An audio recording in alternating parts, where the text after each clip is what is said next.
Hello, welcome back to Scriptural Analysis, the Law of the Covenant.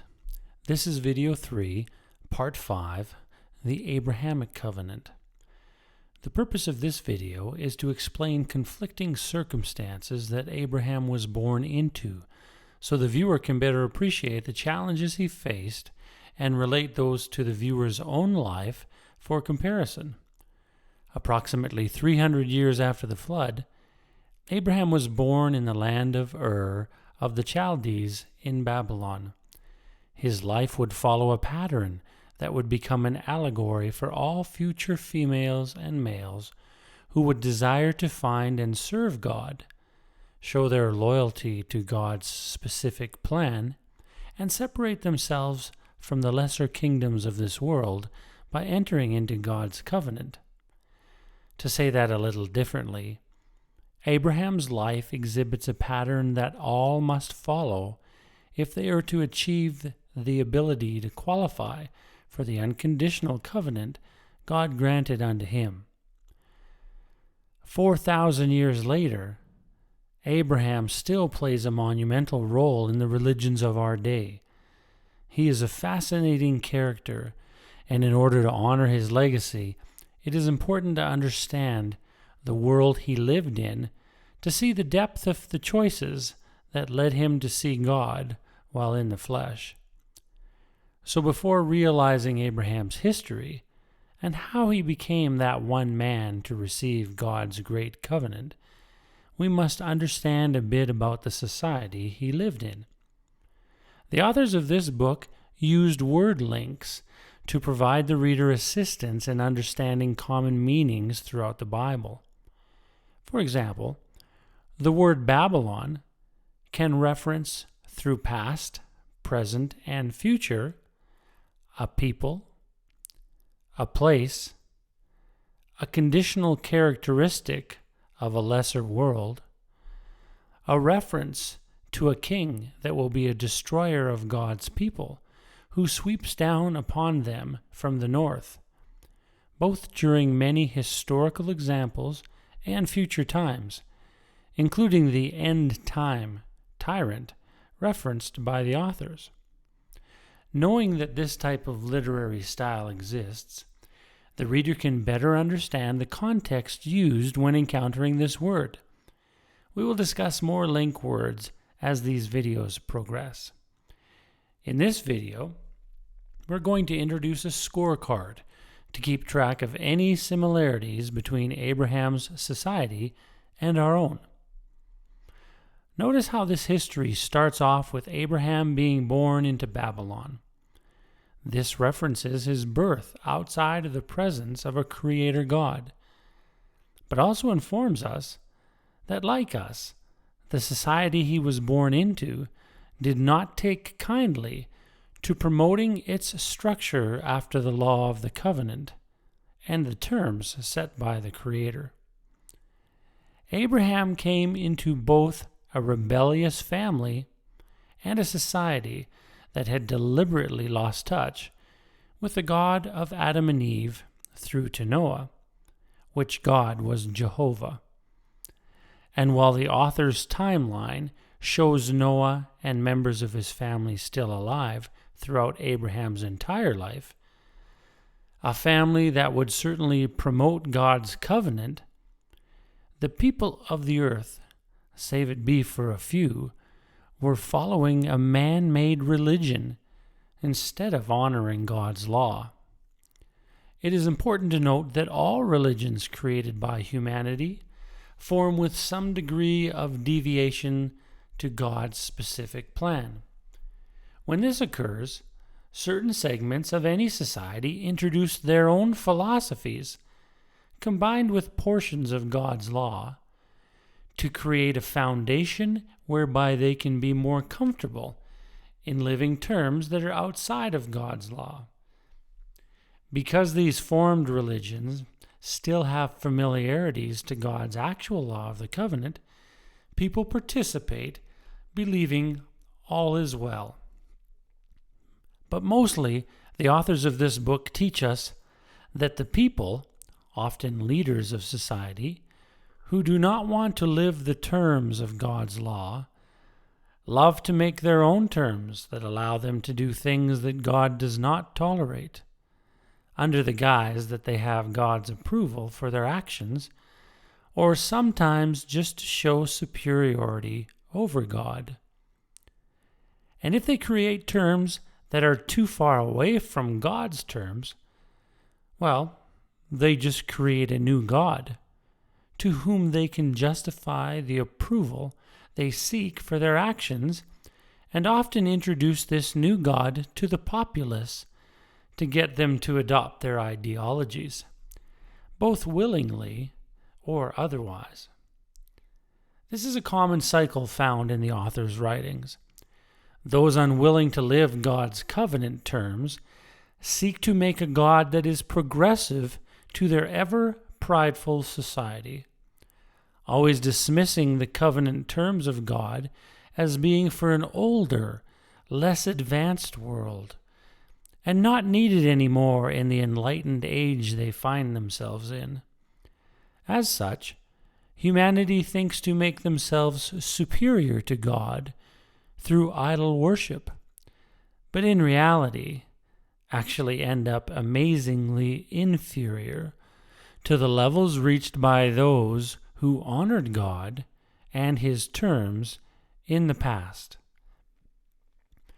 The governing system found on the earth at the time Abraham was born had removed or changed the laws of God and had inserted in their place the laws of man.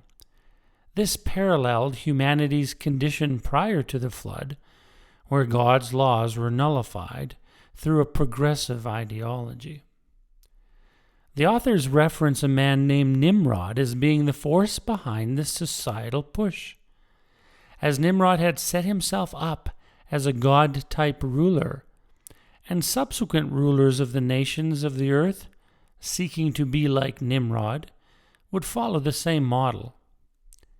Nimrod sought for power and control of the systems of the earth, and openly fought against Noah's family, to the point where he campaigned against Noah's son by saying, "Depart from the religion of Shem, and cleave unto the institutions of Nimrod." Shem, who was later called Melchizedek, was Noah's son, and had two other brothers, Ham and Japheth. Nimrod was actually the grandson of Ham, so God's covenant had divided this family.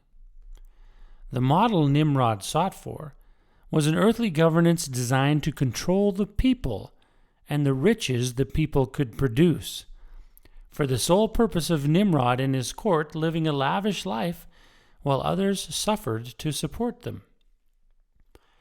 This man-made model effectively reversed the covenant terms of loving and serving the Creator God with all your heart, all of your soul, and all your mind, and also loving your neighbor as yourself, to serving your ruling earthly government and all their schemes with all your strength, under the threat of their imposed law or even death, and giving to your ruling government first before giving to yourself through multiple forms of taxation under a false economic system that this model purportedly administered for the benefit of regular people, of course, so they could work and get a very modest gain, which gain, by the way, could require a year's worth of labor to match what the ruling class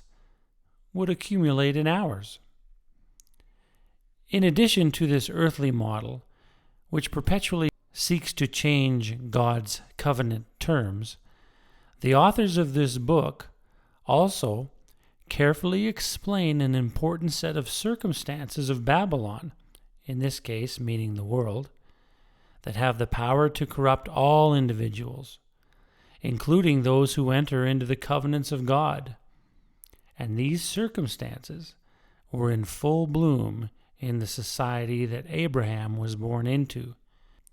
These set of circumstances that can corrupt all individuals involve both the manufacture and promotion of anything produced by the works of mankind's ability, or describing this with a single word, idols.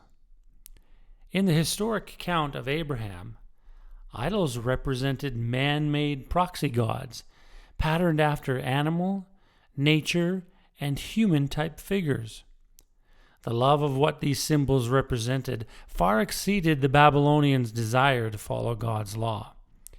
In fact, the very creation of an idol-type structure allows mankind to create a circumstance under which rationalization and or justification for any type of behavior opposing God's covenant terms is completely acceptable. Idols then become a very effective way to attract women and men away from God's law and subtly educate humanity towards minimizing the reality of God's terms. It should be noted that idols are not just limited to wood or stone figures. Idolatry is far more encompassing than that, and can include anything man-made or man-organized that causes humanity to seek it out in favor of seeking out God's covenants. And, as in Abraham's day, the list in our day is exhaustive.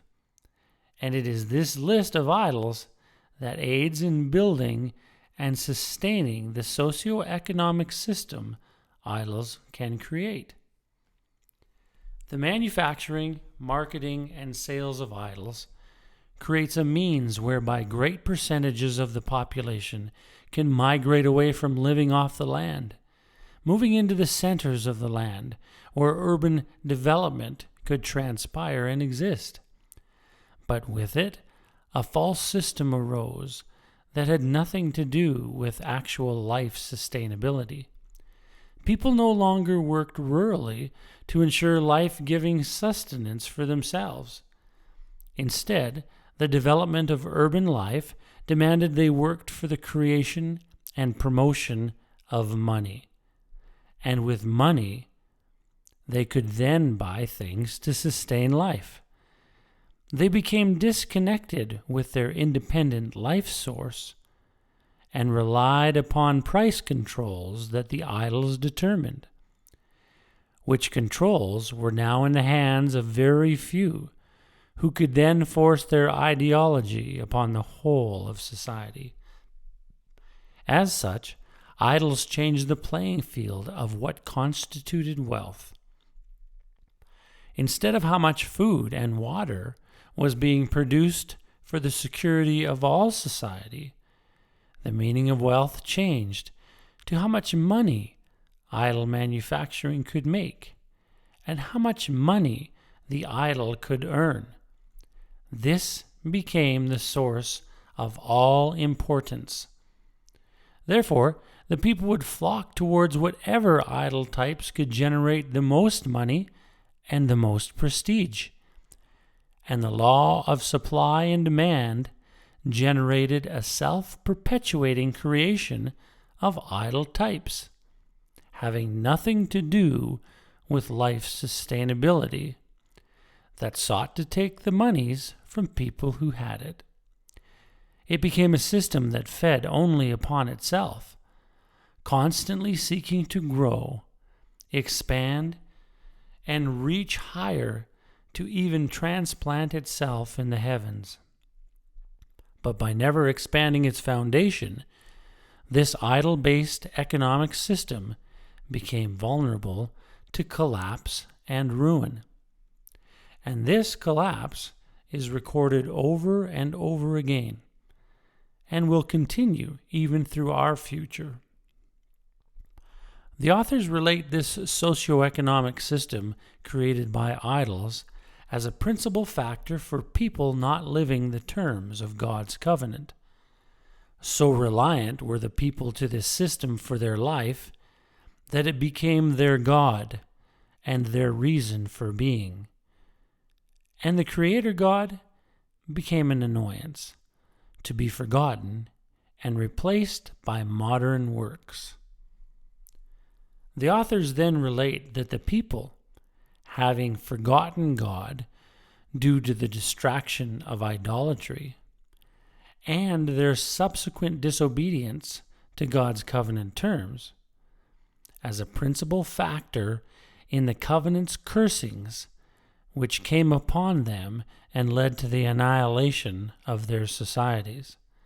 In every example written where idolatry progresses, so too does the removal of individual freedoms and oppression of people, families, and nations. Such is always the goal of those who seek to remove or supplant the knowledge of God's covenant. This was the condition of the society that Abraham was born into. Doesn't that sound very familiar to our society today? Of course it does. And our scorecard reveals 12 similar characteristics between Abraham's society and our own today. Hopefully, this should give you a greater appreciation for just what Abraham had to stand up to in his life in order to find God's covenant and live it. An adventure we are now prepared to analyze. Thanks for tuning in. I look forward to you joining me for Video 3, Part 6, where I continue with the teachings from the writings about what we can learn from the author's history of Abraham and how it applies to us in God's governance structure. Until next time, take care and contemplate these things.